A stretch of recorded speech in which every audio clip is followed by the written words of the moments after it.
fui enviada a un internado. Wow. En ese internado pues obviamente te alejas más de la familia, Sí. estás allá solo, pero en la parte académica Dios me permitía, a pesar de las circunstancias emocionales que se vivían, pues fue eternamente bueno y pude seguir estudiando. Entrando a la adolescencia, ¿pudiste saber por qué murió tu mamá? Fue un accidente. Allá en mi país se cocinaba con un combustible que se llama gasolina y entonces pues la estufa explotó, no estuvo en las mejores condiciones y ella pues quedó prendida en llamas. Dios. Es algo muy difícil y un momento muy fatal, demasiado duro para nosotros, para mi padre.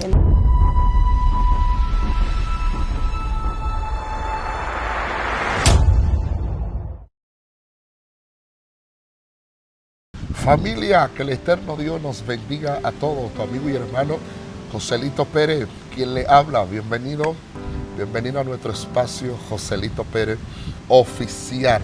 Así que si no te has conectado y no te has suscrito en nuestro canal de YouTube, aprovecha y hazlo ahora para que te sigan llegando videos poderosos que cambian y transforman vida.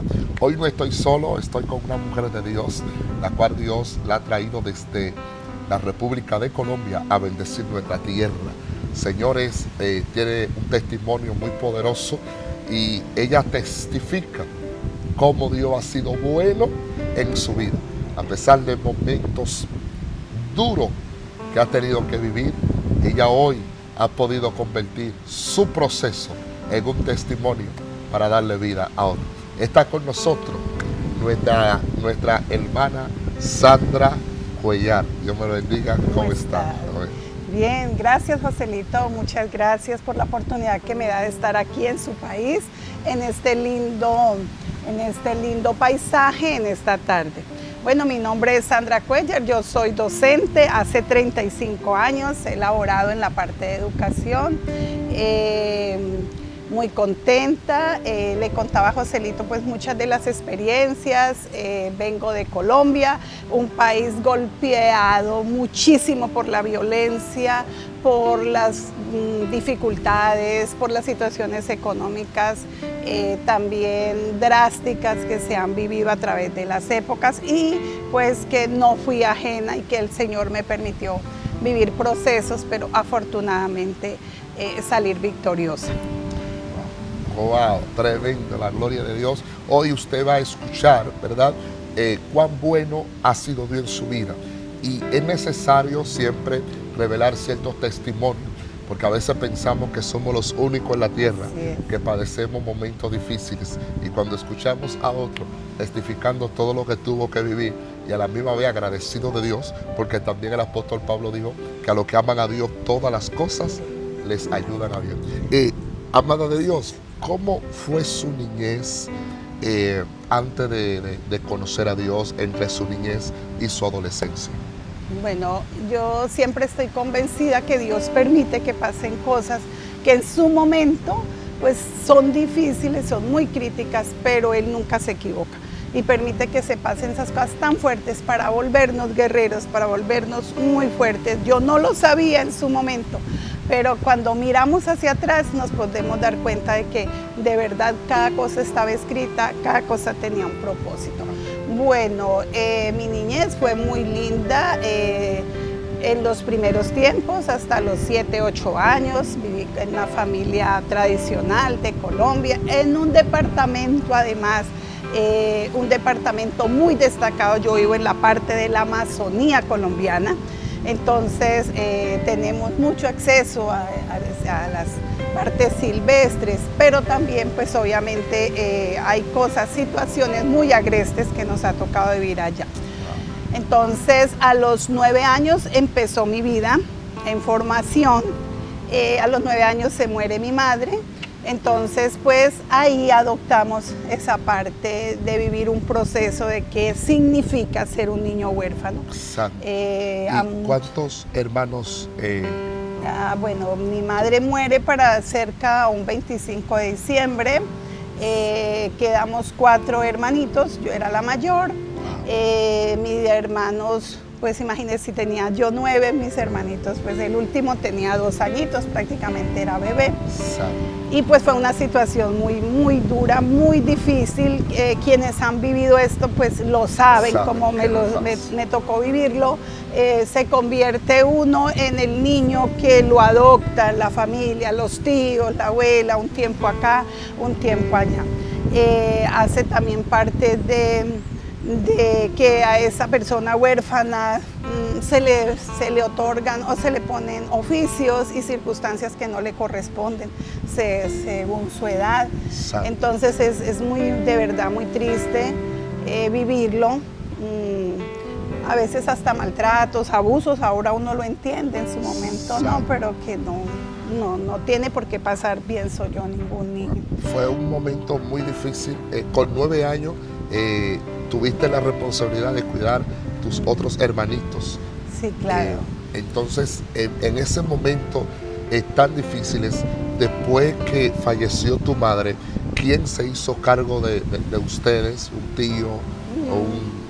Pues es que creo que cuando hay esas escenas siempre se busca la familia, pero entonces se ve tan quebrantada la parte del hogar y de la familia. No es lo mismo.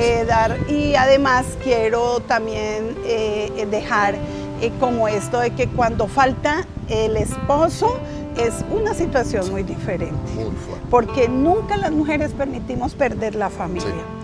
Se concentran los hijos con pero cuando se muere la madre, como fue mi caso, esa se fractura tanto, entonces como que las niñas en este caso pues nosotras las mujeres, mi hermanita y yo, fuimos con la abuela y mis otros hermanitos fueron repartidos entre los tíos, los padrinos que lograban sostener. Pero eso es algo que impacta mucho la niñez, el perder contacto, primero pues el desapego tan fuerte de su madre, obviamente que impacta muchísimo, mucho dolor, y también el ver si usted que sus hermanos también se los llevan, que pasan espacios sin poder ver a sus hermanitos y eso causa de verdad mucha tristeza, mucho congojo y dificultades. Entrando a tu adolescencia, entre los 11, 12, 13 años, ¿a qué edad te ingresaron a la escuela? ¿Pudiste seguir o tuviste una pausa hasta que las cosas se puedan...? No, afortunadamente mi papá siempre se esforzó mucho porque no dejáramos de estudiar en la parte académica. Yo fui enviada a un internado. Wow. Pues obviamente un internado para que empezara la secundaria. Con la abuela terminé ese año que mi mamá falleció, yo estaba terminando la primaria. Ingresamos a un internado a empezar el bachillerato. En ese internado pues obviamente te alejas más de la familia, estás allá solo, pero en la parte académica Dios me permitía, a pesar de las circunstancias emocionales que se vivían, pues fue eternamente bueno y pude seguir estudiando. Luego con el tiempo mi papi se casa de nuevo, se organiza y entonces pues somos mandados a buscar otra vez. De nuevo a tener un hogar, una familia. Que al principio no es fácil, también se vive mucho dolor, mientras todos los integrantes se acoplan, se viven cosas difíciles dentro del hogar, pero bendigo a Dios en este tiempo. Amén. Porque estuvimos de nuevo los hermanos juntos, porque pudimos sortear muchas cosas, entonces ya yo seguí estudiando, fui enviado a la normal nacional de Florencia, la normal, no sé aquí en este país, pero la normal es el sitio donde se prepara uno para ser docente, donde se enseña la parte de pedagogía, en varios o en general en Colombia hay muchos colegios para trabajar la pedagogía. Exactamente. Luego, cuando fuiste adquiriendo un poco de conocimiento, un poco de madurez, entrando a la adolescencia, ¿pudiste saber por qué murió tu mamá? ¿Qué fue lo que causó esa muerte? No, sí, yo siempre lo supe porque estábamos ahí. Exacto. En el momento. Fue un accidente. Allá en mi país se cocinaba, ya casi no, pero con un combustible que se llama gasolina. Y entonces pues la estufa Wow. explotó, no estuvo en las mejores condiciones y ella pues quedó prendida en llamas. Dios. Fue algo muy difícil y fuerte. un momento muy fatal, demasiado duro para nosotros, para mi padre en ese Santo. tiempo y esa fue la muerte. Sí lo sé. Gloria a Dios. Mientras ustedes iban creciendo en su adolescencia, obvio, no tenían la paternidad en ese entonces de su madre, pero damos gracias al Señor que Dios nunca lo dejó y también su padre fue responsable a pesar de todo.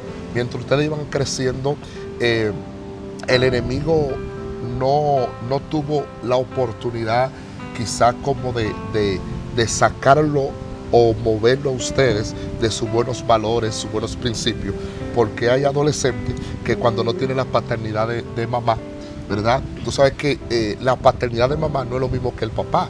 Siempre el padre se centra mucho en lo que se llama en ser proveedor, Gracias. trabajar, darle a sus hijos la mejor educación, pero siempre la madre están observando dónde No. tú estabas, a qué hora llegaste.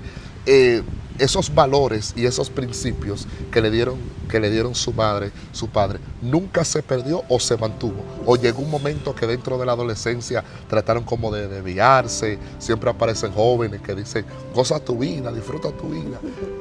No, yo pienso que Dios, cuando uno es escogido, el Señor le guarda de Exacto. una manera sobrenatural. Y como ingresé al internado, estaba rodeado de muchos educadores. Exacto. Y obviamente, por la gracia de Dios, porque como dices, muchas chicas se perdían en el alcohol, Exacto. se escondían, no llegaban a estudiar, pero no era mi caso. Era tantas las carencias que se vivían, de verdad. Yo creo que fui de las niñas, y no creo, estoy convencida que fui de las niñas de esa época con más carencias económicas. Wow. La profesora recolectaba hoja, a cada alumno una hoja para que yo tuviera un blog en que trabajar. Mi papá, pues obviamente la situación económica no era tan buena y pues a mí me tenían en la capital. Entonces Exacto. ellos luchaban para poderme sostener allá y pues la parte, bueno, ropa, zapatos, para la lonchera, para darse un gusto, eso no existía.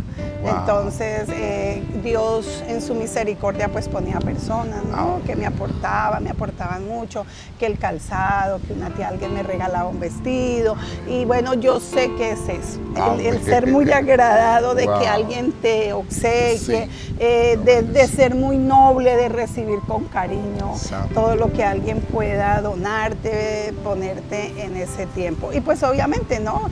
Ellos en su medida que podían, pues Sí, ayudaban. ayudaban también en Wow. su parte. Mientras los años iban pasando, ¿qué edad usted tenía cuando le llegó la oportunidad de hacer su familia, tener su esposo, sus hijos? Bueno, ¿A qué edad pudo? Bueno, yo terminé la normal, me hice docente. En ese tiempo la normal titulaba a las personas en 11 grado con un título de maestra bachiller. Iba a cumplir los 18 años. Entonces ahí ya en ese tiempo era un privilegio ser docente, lo buscaban desde la secretaría y yo fui a cumplir esa misión a un lugar y ahí conocí al padre de mis hijos, a un hombre maravilloso, un hombre muy apuesto, casi de mi edad, tenía 19 años, yo iba a cumplir los 18, nos conocimos en la oficina del municipio donde yo llegué a ser nombrada y pues bueno, ahí nos conocimos, ahí empezó una historia bonita en mi vida, nos enamoramos, nos casamos y pues duré casada 10 años. Santo. 10 años con él y bueno, ahí empieza, eso así hacia los años 2000 y ahí empieza un flagelo muy fuerte en Colombia, wow. Muy fuerte, un flagelo que se presentó. ¿Qué significa flagelo?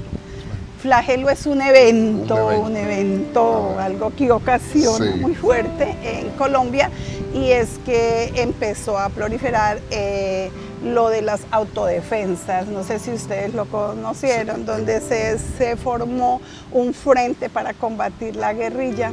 Y como para defender su territorio. Para defender territorios, eran grupos armados muy, muy fuertes. Wow.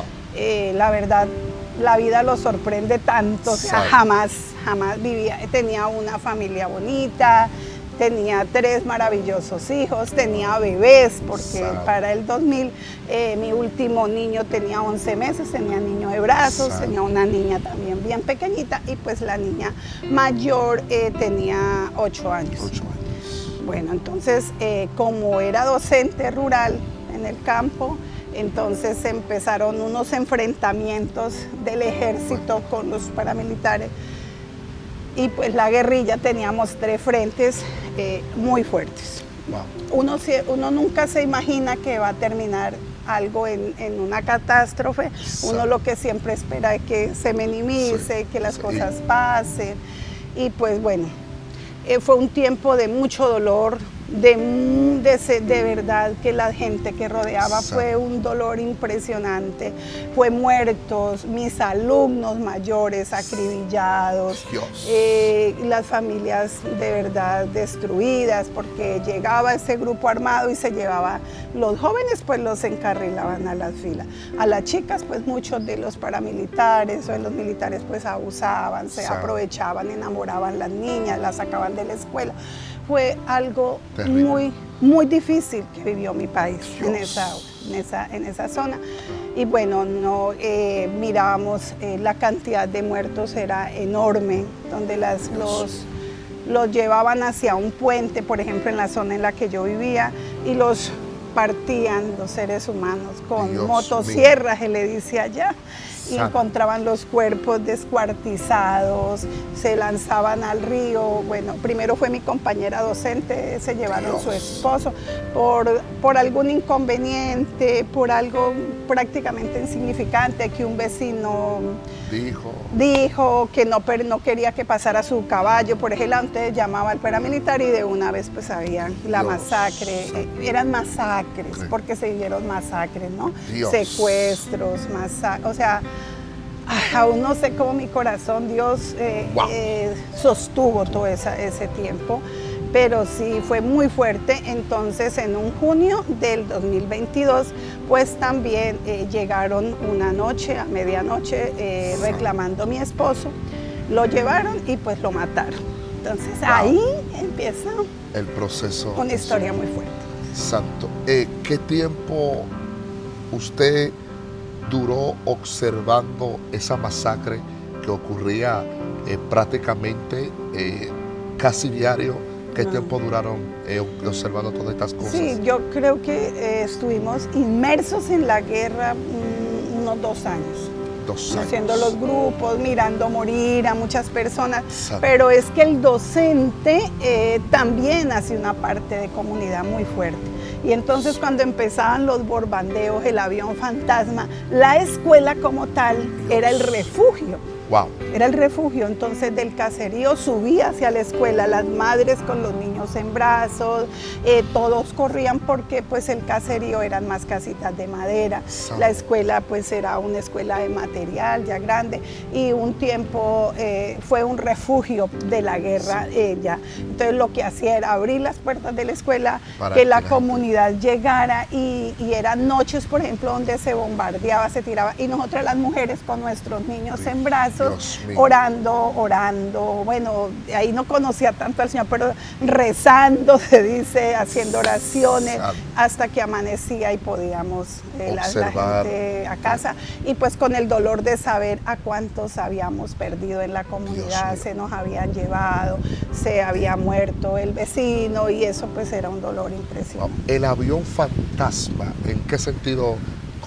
¿Por qué le llamaban el avión fantasma? Bueno, el avión fantasma es un tipo de instrumento de guerra que utilizan en mi país, y se dice avión fantasma porque él es uno que generalmente opera en la noche. Wow. Y el avión fantasma tiene una connotación, y es que es capaz de captar el calor del humano, el calor de las personas, entonces hacia ahí apunta y tira luces de bengala, se les decía. Entonces eso era un temor impresionante. Wow. El avión fantasma arrebatía con lo que encontraba paz. Donde caía un misil, nadie se salvaba. No, moría mucha gente, mucha gente pues Dios. supuestamente pues se quería combatir al enemigo, pero pues estábamos muchas personas inocentes en medio de la guerra. Lo que yo hacía era de verdad consolar el corazón de muchas mujeres, de viudas, de acoger los niños. Y pues alguien me pregunta, bueno, pero usted viendo ese peligro tan eminente, ¿por qué no se iba?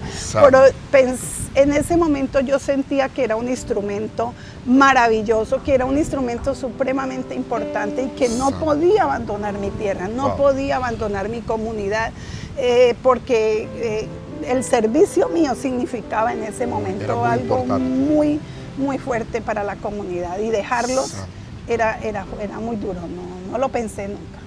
Y cuando comenzaron esos momentos, esa masacre, esas guerras, antes de suceder lo que le pasó a tu esposo, ¿no le pasó por la cabeza como salir, mudarse a otro lugar antes de que se extendiera más? Eso es lo que te acabo de decir, ¿no? Que la gente me pregunta por qué si usted miraba el peligro, por qué no se iba, ¿no? A pesar, la vida es más importante que un trabajo.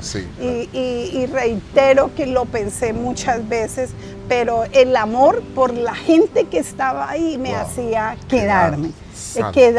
El amor por la gente, por los niños, por mis estudiantes, por acoger las niñas, adolescentes, porque dolía mi corazón abandonarlas, porque en cierta manera una docente en esas circunstancias es una mamá, es una amiga, es alguien que puede brindar mucho al necesitado, mucho apoyo. Entonces, por ejemplo, dentro de la montaña o más allá, había mamás que me traían las niñas adolescentes a la escuela y me decía, profe, por favor, téngala usted, porque esos hombres llegan y pues abusan de ellas, hacen muchas cosas difíciles. Entonces, el papel que el Señor me tenía haciendo en ese momento era súper importante, y haberme ido pues no era de verdad de valientes hacerlo, y era un pacto de amor con la comunidad que yo trabajaba. ¿Cómo llegó el problema a tu esposo? ¿Alguien quería empoderarse de su casa, de su territorio? ¿Cómo llegó ese conflicto de que tu esposo... es que mi esposo ocupaba un lugar, una posición, pues era presidente de junta, trabajaba con, no sé, acá si ustedes le conocen, allá se llama Fondo Ganadero. Entonces los que estaban ahí, esos grupos armados, como él era cabeza, siempre lo reclutaban para decir, vaya, dígale al gerente que nos done tal cosa, que nos done, y pues es que el que llega con armas manda. Entonces a él que le tocaba ir y pedir ayuda. Entonces pues obviamente los del otro bando no miraban eso bien, y sino que se formaba, o sea, hacíamos enemigos sin saber, solamente por una guerra estúpida, diría yo, sin tener una razón de ser, pero solo si usted le servía a los paramilitares, pues automáticamente tú eras enemigo de la guerrilla, y por eso entonces empezaba la enemistad. O sea, era un problema, si era amigo de los paramilitares, te convertía en enemigo de la guerrilla. Pero si no le servía a los paramilitares, también te morías, porque si no servía, pues también, entonces, si no estaba con ellos, pues era porque estaba con el otro bando, entonces también... Otro problema. Entonces, el otro bando también te veía como enemigo. Te miraba como enemigo, si no le servía. O sea, estaba, como decimos en mi país, entre la espada y la pared. Santo Dios. Eso era muy fuerte, muy fuerte. Fue muy fuerte, muy fuerte. Habemos muchas mujeres viudas, muchas, porque los varones fueron agotados, los varones, muchos varones de mi región la hemos llorado, o sea, porque fue muy fuerte. Sobre todo, he impactado mucho mi vida la pérdida de mis estudiantes, que en el campo eran muchachos de 16, de 17 años, estaban terminando la primaria, y bueno, los reclutaban, y ellos eran niños sanos, eran niños del campo, ellos no sabían de violencia, pues los ponían de carne de cañón. Recuerdo mucho una mujer que tuvo sus hijos, creo que eran 10 hijos, y amaba a esa mamá, a esos varones, y se quedó sin ninguno. O sea, los 10 hijos. Se los mataron. Dios. Estudiantes míos. Y luego con el tiempo nos encontramos y eso era algo muy fuerte. Muy fuerte, Wow. muy fuerte. Muy fuerte el abrazarnos y haber perdido, eso era muy fuerte. Yo sé que esa señora nunca va a recuperar Ah, no. la paz. Gracie pierde su memoria. Ella vive ahora en un barrio aledaño de Florencia, pero su situación psicológica, mental, emocional cambió para siempre. Ella dice, profe, a mí me enterraron en vida. Esas son las palabras. Dios, no volvió a tener más hijos ella. No, porque ya pues se había ido el proceso de fertilidad, 10 hijos, ya uno llega, es como en esta edad para ser abuela, ya no. No, y pues las circunstancias terminan con el hogar y bueno, y todo. Cuando ella vio sus hijos morir, ¿cómo ella sobrevivió al ver esa situación?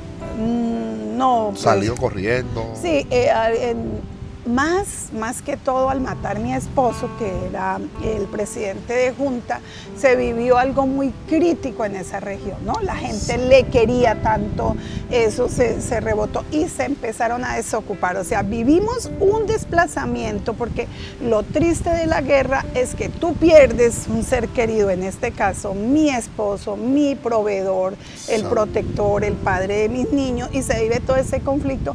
Y aparte de esto, perdimos la tierra, porque es que fue coger mis niños entre 4 colchas, 4 pañales, una maletica, y coger, a mí me sacaron en un camión Wow. de la leche. Me decía el señor, profe, no la podemos dejar aquí, y yo lloraba muchísimo porque yo quería que me llevaran al lugar donde él estaba, Exacto. sin vida, pero no me lo permitieron. Además, porque parte de la gente que fue a buscarle me pidió que a primera hora cogiera a mis niños y me fuera de la zona. Cuando tu esposo muere, ¿qué te dijeron para que saliera? ¿Te amenazaron? ¿Te dijeron si en 24 horas?